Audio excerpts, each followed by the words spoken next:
नमस्कार, आप देख रहे हैं कैपिटल टीवी और इस वक्त की जो बड़ी खबर है वो यूपी से आ रही है। यूपी मिल्कीपुर उपचुनाव में बीजेपी ने तो अपना झंडा फहरा दिया है, लेकिन इस बीच पोस्टर वॉर भी देखने को मिल रही है। अखिलेश यादव की तरफ से कुछ पोस्टर लगाए गए हैं जो सुर्खियां बटोर रहे हैं। 2027 विधानसभा चुनाव को लेकर अभी से अखिलेश यादव की तरफ से तैयारियां की जा रही हैं, यानी अभी से उन्हें डर सता रहा है हार का, और इसके पीछे एक बड़ी वजह भी सामने आ रही है। और इसी पर ज्यादा अपडेट के लिए मेरे साथ जुड़ रहे हैं मेरे सहयोगी अखिलेश। जो पोस्टर वोट चल रहा है वो है क्या एक्चुअल? क्या 2027 की तैयारी अभी से कर ली अखिलेश यादव ने? देखिए, इससे पहले अब जब आज चुनाव का परिणाम आ रहा है मिल्कीपुर विधानसभा सीट पर, तो उससे पहले नवंबर महीने में जब बाकी 9 विधानसभा सीटों पर उपचुनाव हुआ था, तब भी पोस्टर वॉर छिड़ा था। भाजपा की ओर से सीएम योगी आदित्यनाथ की ओर से बटेंगे तो कटेंगे का नारा दिया गया था, जिसकी काट ढूंढने के लिए लगातार अखिलेश यादव, उनके सहयोगी राहुल गांधी और पूरी की पूरी समाजवादी पार्टी और कांग्रेस दोनों के दोनों पोस्टर्स पर पोस्टर्स निकाल रहे थे,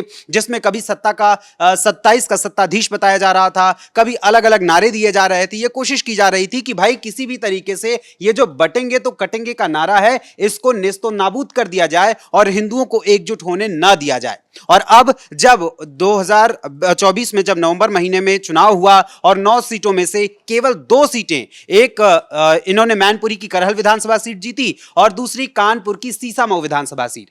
मात्र 2 सीटों पर ही अखिलेश यादव की पार्टी जीत हासिल कर पाई, बाकी 7 सीटें उनके हिस्से से निकल गई। और लेकिन अखिलेश यहाँ पर यूपी उपचुनावों को ही सेमीफाइनल माना जा रहा था, कहा था कि ये 2027 का सेमीफाइनल है, लेकिन यूपी उपचुनावों में जिस तरह से अखिलेश को मुंह की खानी पड़ी है, उसके बाद क्या दोबारा से फिर एक और नैरेटिव सेट करने की कोशिश की जा रही है इन पोस्टर्स के जरिए? देखिए, अखिलेश यादव जो अभी आपने कही है बात, वो अखिलेश यादव की पार्टी की ओर से यानी समाजवादी पार्टी की ओर से कहा जा रहा था कि ये जो अभी उपचुनाव हो रहा है नवंबर महीने में जब हुआ, तो उसको लेकर कहा जा रहा था कि एक प्री बोर्ड जैसे होता है ना बच्चों का, जब हाई स्कूल या फिर 12th के बच्चे होते हैं तो उनका प्री बोर्ड होता है, तो वैसे ही ये प्री बोर्ड मान रहे थे, सेमीफाइनल मान रहे थे। और इस सेमीफाइनल में वो सोच रहे थे कि पूरी जीत हासिल होगी और सुपड़ा साफ कर देंगे भारतीय जनता पार्टी का इन 9 सीटों पर। लेकिन हुआ कुछ उलट, और इनको जिन मुस्लिम वोटर्स से उम्मीद थी कि वो मुस्लिम वोटर्स सिर्फ हमारे पक्ष में रहेंगे और खास करके मुस्लिम वोटर्स की जातियों को ये छुपाते थे, उन्हीं मुस्लिम वोटर्स ने इन्हें भरपूर जवाब भी दिया और बता दिया कि मुस्लिम वोटर्स अब उस दौर में नहीं है जिस दौर में आप उन्हें बेवकूफ बनाने की प्रवृत्ति जो अपनाते रहे हैं वही बनाएंगे। और इन दूसरी तरफ जब आजम खान जो इनके नेता रहे, उनके लिए भी ये कुछ खास नहीं कर पाए थे, और उसके बाद संभल का जब मुद्दा उठा, संभल के मुद्दे में भी फंसते हुए नजर आए थे जियाउर रहमान बर्क। और उस परिस्थिति में समाजवादी पार्टी के अन्य मुस्लिम नेता जो थे बार बार इनके ऊपर दबाव बना रहे थे, जिसकी वजह से अखिलेश यादव बार बार संसद में भी संभल के मुद्दे को उठाते हुए नजर आए। अब जब यूपी विधानसभा का जब सत्र चल रहा था, शीतकालीन सत्र, तो उसमें भी समाजवादी पार्टी की तरफ से हंगामा इस टॉपिक पर किया गया था। और अब जी, ये पोस्टर वॉर की बात करें तो पोस्टर वॉर में अखिलेश यादव की जो समाजवादी पार्टी है उसके प्रदेश कार्यालय के बाहर ये पोस्टर लगाया गया है, जिसमें दर्शाया गया है कि 2027 में अखिलेश यादव मुख्यमंत्री बनेंगे, समाजवादी पार्टी की सरकार बनेगी। और इसके साथ साथ एक और पोस्टर निकाला गया है जिसमें चुनाव आयोग को कफन पहनाने की बात कही गई है, जिसका विरोध भारतीय जनता पार्टी की ओर से तमाम नेताओं ने किया था और अखिलेश यादव के बयान को अनर्गल भी बताया था। और अखिलेश यादव लगातार ऐसे बयान दे रहे हैं, यहां तक कि अखिलेश यादव जो संगम में डुबकी लगाने गए, जो वीवीआईपी कल्चर का विरोध कर रहे थे, वो खुद वीआईपी और वीवीआईपी कल्चर को फॉलो करते हुए उसी का फायदा लेकर महाकुंभ में संगम में डुबकी लगाने गए थे। आप एक बार, मैं चाहूंगा आप पहले पोस्टर्स को दिखाएं। बिल्कुल, यहां अपने दर्शकों को ये पोस्टर्स दिखा देते हैं। ये देखिए, 2027 में आएंगे अखिलेश और ये 32 में भव्य अर्धकुंभ कराएंगे विशेष, इस तरह के पोस्टर। और पूरे ये पोस्टर जो है वो कई जगह पे लगे दिखाए, जिसको लेकर अब सियासी घमासान भी देखने को मिल रहा है। लेकिन इस बीच जिस तरह से मिल्कीपुर उपचुनाव में बम्पर वोटिंग हुई, उसी से बौखला गए थे। और जो सपा जितने भी नेता हैं सपा के, चाहे वो अवधेश प्रसाद हो, उनके बेटे अजीत प्रसाद हो, सभी चुनाव आयोग पर इसका ठीकरा फोड़ रहे हैं कि यहाँ पर गड़बड़ियां की गई हैं। चुनाव आयोग को लेकर मिल्कीपुर जब वोटिंग हो रही थी उसी दौरान लोगों के बयान आने शुरू हो गए थे, लेकिन चुनाव आयोग की तरफ से इसको लेकर क्या प्रतिक्रिया आई? देखिए, चुनाव आयोग ने अभी इसको लेकर तो नहीं, लेकिन सामूहिक रूप से एक ट्वीट जरूर किया था कल। और उस ट्वीट में चूंकि राहुल गांधी ने भी महाराष्ट्र विधानसभा के जो चुनाव हुए उसको लेकर कटाक्ष किया था और यह आरोप लगाया था कि चुनाव आयोग ने 2024 के लोकसभा चुनाव से लेकर 2024 के महाराष्ट्र विधानसभा चुनाव के बीच के जो समय रहे उनमें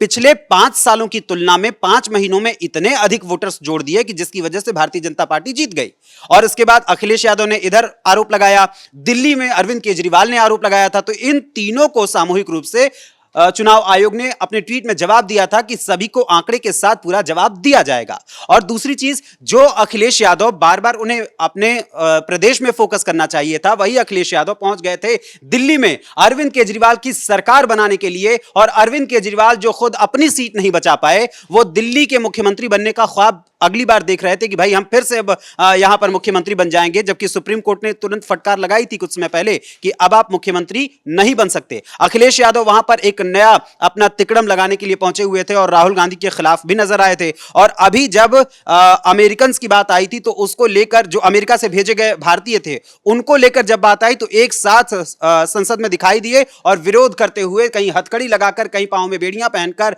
कहीं अलग अलग पोस्टर्स लेकर नजर आए थे। लेकिन जहां मिल्कीपुर चुनाव की बात है तो मिल्कीपुर चुनाव में वो पूरी तरीके से उनकी तैयारी, जो उनका फॉर्मूला था, पीडीए का फॉर्मूला, जो सिर्फ जातिगत आधार पर केवल फोकस करते थे, वो पूरी तरीके से धराशायी हो गया है। और 2027 के चुनाव को लेकर अखिलेश यादव, समाजवादी पार्टी जो तमाम दावे कर रही है, वो दावे कोई भी पुख्ता तौर पर नहीं है, बल्कि हवाई दावे हैं। क्योंकि Bharatiya Janata party totally focus इस बात पर कर रही है कि किस प्रकार से सभी हिंदुओं को एकजुट किया जाए भारतीय राजनीति में। हम मिल्कीपुर उपचुनाव में सीएम योगी ने जिस तरह से प्रचार किया, उस प्रचार की भी यहाँ पर हम जिक्र करेंगे, क्योंकि मिल्कीपुर चुनाव को सपा प्रमुख ने तो अपनी नाक का सवाल बना लिया था, जहां पर उनकी नाक कट चुकी है। लेकिन योगी का जलवा किस तरह से देखने को मिला? देखिए, जब 2024 के लोकसभा चुनाव में अयोध्या, जिसको फैजाबाद लोकसभा सीट है, वहां से जब भारतीय जनता पार्टी की हार हुई तो पूरे देश में तीसरी बार प्रधानमंत्री नरेंद्र मोदी पुनः मुख्य प्रधानमंत्री पद पर जब आए तो उसको लेकर कोई चर्चा खास उतनी नहीं कर रहा था विपक्ष को सिर्फ इस पर फोकस था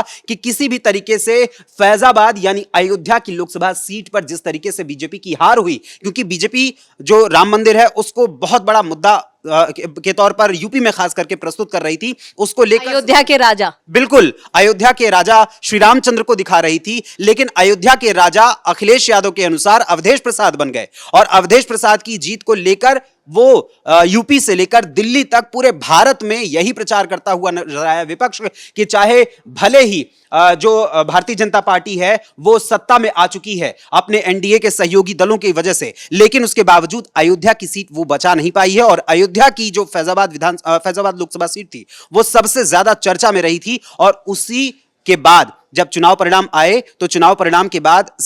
अखिलेश यादव हों या अन्य लोग हों, उन्होंने एक सुगबुगाहट फैलानी शुरू कर दी कि योगी की वजह से यह हार हुई है। योगी के ऊपर ठीकरा फोड़ने की कोशिश की जा रही थी और भारतीय जनता पार्टी के भीतर भी कई सारे लोग नजर बनाए हुए थे कि योगी सीएम पद से हटें और हम सीएम पद पर काबिज हो सकें, इसकी तैयारी थी। लेकिन जिस तरीके से दोबारा से उन्हें मौका दिया गया और जब ये 9 सीटों पर उपचुनाव हुए, उन 9 सीटों की जिम्मेदारी सीएम योगी आदित्यनाथ को दी गई थी और मिल्कीपुर विधानसभा सीट जो 10वीं सीट है उसकी भी जिम्मेदारी सीएम योगी आदित्यनाथ को दी गई थी। और सीएम योगी आदित्यनाथ ने इस पर फुल प्रूफ प्लान बनाया और खुद 9 बार इस सीट पर उपचुनाव के दौरान प्रसार करने पहुंचे थे। और इसके पहले जब चुनाव आयोग ने नवंबर महीने में होने वाले उपचुनाव की घोषणा नहीं की थी तो उससे पहले भी सीएम योगी आदित्यनाथ वहां पहुंचे थे, वहां कई परियोजनाओं का, कई योजनाओं का शिलान्यास किया था उन्होंने। और उसके बाद से लेकर आज तक जिस तरीके से परिणाम आ रहे हैं उसको देखते हुए 2027 का जो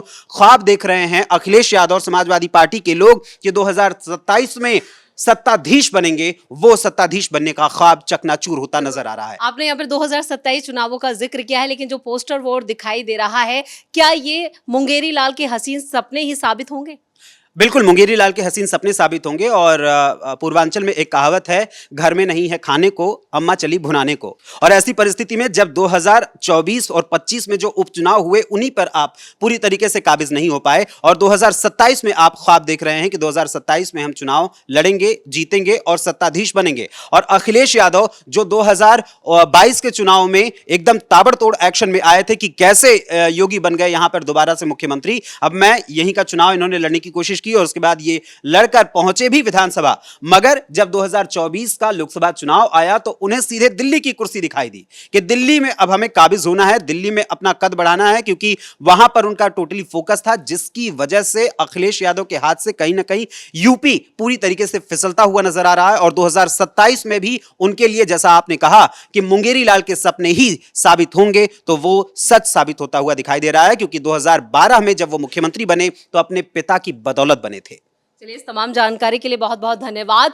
तो मिल्कीपुर उपचुनाव के नतीजे लगभग साफ हो चुके हैं। बीजेपी ने वहां पर ऐतिहासिक जीत दर्ज की है, लेकिन इस बीच जो पोस्टर वोट छिड़ा हुआ है बीजेपी और सपा के बीच में, वो 2027 चुनावों को लेकर एक बिगुल फूंकता हुआ नजर आ रहा है। लेकिन इन चुनावों में क्या यहाँ पर जो उपचुनाव आए हैं, उपचुनावों में जिस तरह से समाजवादी पार्टी को शर्मनाक हार का सामना करना पड़ा है, उससे साफ है कि 2027 की राह भी अखिलेश के लिए आसान नहीं होने वाली है। तो इस बड़ी खबर में मेरे साथ इतना ही। कैमरामैन राजकुमार के साथ कैपिटल टीवी।